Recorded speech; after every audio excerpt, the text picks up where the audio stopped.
how do we start? You start. Okay, I'll start. Hi, I'm Melanie. I work as a copywriter for IKEA Communications. My name is Martin, and I work as a creative leader at IKEA Food. But at the time when we went on this trip, I was working together with Melanie as an art director at IKEA Communications. We were lucky enough to be chosen to go on an IWitness field trip to Sierra Leone in February 2014. Okay, so every year, IKEA runs 2 good cause campaigns, Soft Toys for Education and Brighter Lives for Refugees. The money raised from these campaigns go to fund projects run either by UNICEF, Save the Children or UNHCR. IWitness is a program which sends IKEA co-workers working on good cause campaigns out into the field to visit some of these projects. The idea being that co-workers get to see where the money goes and see how their hard work in the stores during the campaign affects kids and families in some of these poorest communities in the world. So in January, we got the news we were going to Sierra Leone. Are you excited? Are you nervous? Oh my God, you're so lucky. It's going to change your life.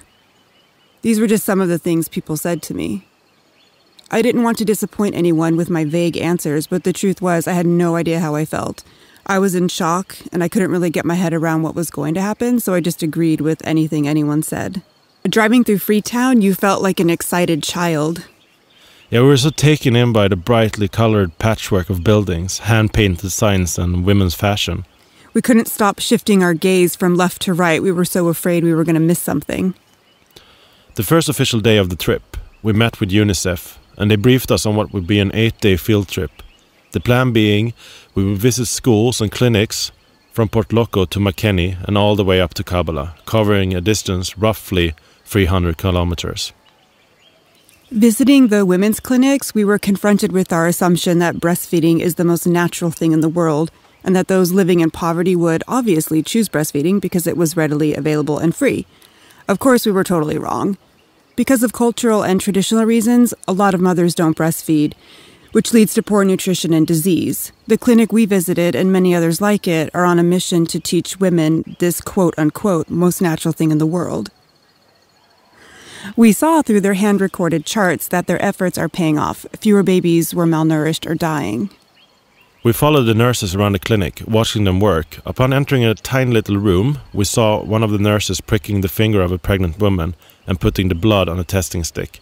We asked another nurse, what is happening? She told us the woman was being tested for malaria. Yeah, so we asked, when should we get the answer? And she told us it just takes a few minutes. Then she showed us a testing stick. The result was positive, and we were taken by surprise and didn't really know how to react. The feeling was just like, oh my God, what will happen to her? But the nurse reassured us it was fine. Finding out the result was a relief for the woman because she would get the treatment. 2 pills a day for 3 days, and then she would be free of the disease. We found ourselves with a large group of kids who had a day free from school. So with the direction from Mayata, one of our UNICEF guides, a relay race was organized. Depending on how you look at it, it was either a triumph or a tragedy. Those kids wiped the floor with us. It was like watching a race between an elephant and a cheetah. Yeah, and it was really, really fun.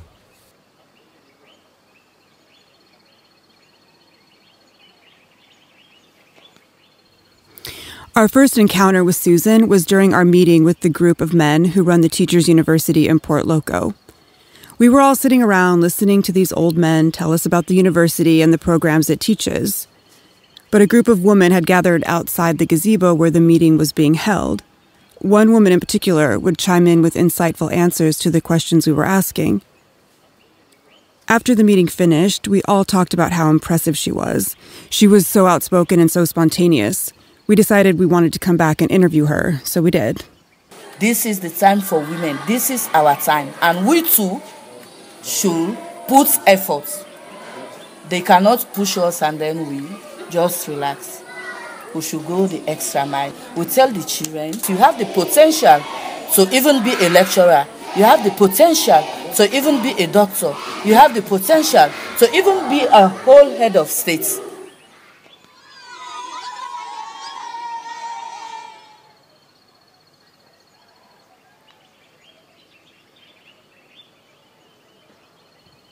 The first school we would visit was a 45-minute drive outside of Makeni. We were eager to get out there and see what it was we were there to see. Ibrahim grew up in a tiny village not far from the school he now teaches at. He completed his teacher's training, and instead of going to Freetown to try and make more money, as so many others do, he came back to his home village to teach at a local school. And we were invited to watch him teach that class, and it was really clear he loves what he do. And the kids in the class are really lucky to have such a passionate and engaging teacher. Yeah, it was humbling to watch him teach this jam-packed class with the most basic supplies. Things we would regard as rubbish, rocks, old plastic bags, and water bottles. Talk about being resourceful.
If one thing became clear over the 8 days we traveled around Sierra Leone, it was that women are driving positive change and progress in the country. And we had the pleasure of meeting with several mothers' clubs in different small villages outside of Kampala.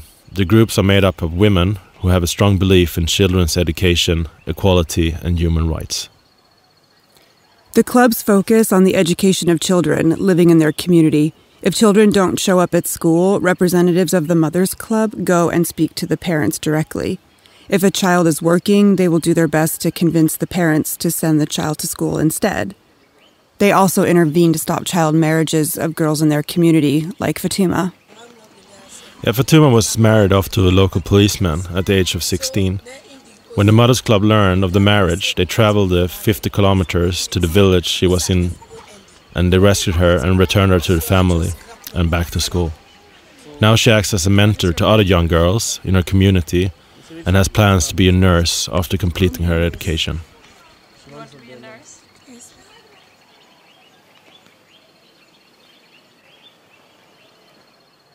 These clubs are in control of their own money, which is typically invested in food and school supplies, but can also be invested into projects like building water wells or school maintenance. To keep building their financial resources, the mothers also produce agricultural products and sell them so they can reinvest into their children's education. All their work is voluntary. Spending time with the Mothers Clubs was such a positive experience. Seeing women team up, and sometimes even against the support of their husbands, drives a lot of change in the society. It was really inspiring. We saw how passionate they were about ensuring high-quality education for their children and protecting them from early marriages and pregnancies so they can go and complete their school, which is not a very common thing in rural parts of Sierra Leone. We met a lot of strong individuals who are motivated and constantly plan new projects to increase the quality of living and to create a better future for their children.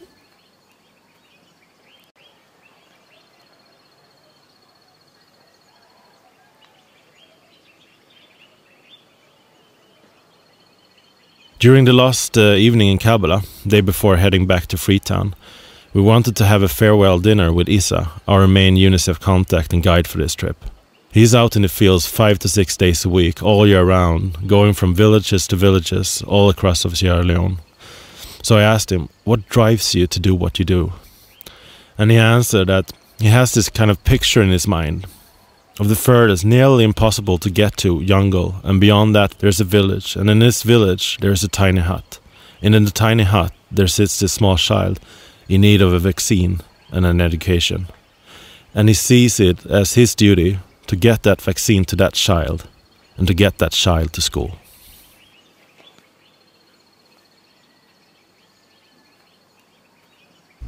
Sunday was our last day in Kabbalah, and it was an emotional day. We knew we had a long drive ahead of us, but also we were made to feel so welcomed and were treated so good with such hospitality that we felt a bit melancholy about saying goodbye. On the drive back, we had a lot of time to reflect on the days out in the field. As we were sitting in our cars, looking out the window, we passed by all these small villages. It was a Sunday and people were off work.